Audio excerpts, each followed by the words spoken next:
அந்த ஒரு சமயத்துல அவர் என்ன முடிவு பண்றாருன்னா, சின்ன வயசுல இருந்து நமக்கு என்ன ஆசை, ரேசிங் அப்படின்றது, அதுல ஏதாவது சாதனை படைக்கணும் அப்படின்றத யோசிக்கிறார். இது வெறும் அவருடைய சாதனை மட்டும் கிடையாதுங்க. இப்ப அவர் அந்த சாதனையை படைச்சார்னா, இப்ப அவரை பார்க்கிற எத்தனை கோடிக்கணக்கான ரசிகர்கள் இருப்பாங்க, அவங்க எல்லாருக்குள்ளேயும் ஒரு ஃபயர் அப்படின்றது உண்டாகும். அந்த ஃபயர் என்ன ஆகும்னா அடுத்துன்னு சொல்லிட்டு தேடல்கள் நோக்கி ஓட ஆரம்பிக்கும். அப்படி ஓட ஆரம்பிச்சு இங்க இருந்து, அதாவது பார்த்தீங்கன்னா இந்தியால இருந்து, தமிழ்நாட்டுல இருந்து பல பேர் ஃபாரின்ல ரேஸ் கார் ஓட்டுவாங்க அப்படின்ற அந்த கனவுக்கு ஒரு வழிகாட்டியா இருந்து, எக்ஸாம்பிள் சொல்றேனே, நீங்க வந்து பயங்கர புல்லு நிறைஞ்ச பாதைகளா இருக்கு அப்படின்னு வச்சுக்கோங்களேன்.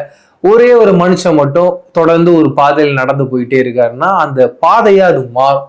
அப்படி யாருமே போகாத இடத்துக்கு முதல் முறையா ஒருத்தர் போறாரு தெரியுங்களா, அதுதான் பயங்கர கஷ்டமான ஒரு விஷயம். வெறும் அதுல போறது மட்டும் இல்ல, அதுல போய் சாதிச்சாதான் பின்னாடி வரவங்களுக்கு ஒரு பெரிய நம்பிக்கையும் உற்சாகத்தையும் உண்டு பண்ணும். கண்டிப்பா நம்ம அவரை பார்த்து வளர்ந்துருக்கோம், அவரால் அது முடியுது, அவரை நோக்கி அவரை மாதிரியே அந்த பாதையில நம்ம பயணிப்போம், நம்மளாலையும் அதை செய்ய முடியும்ன்ற நம்பிக்கையை உருவாக்குறாங்க தெரியுங்களா.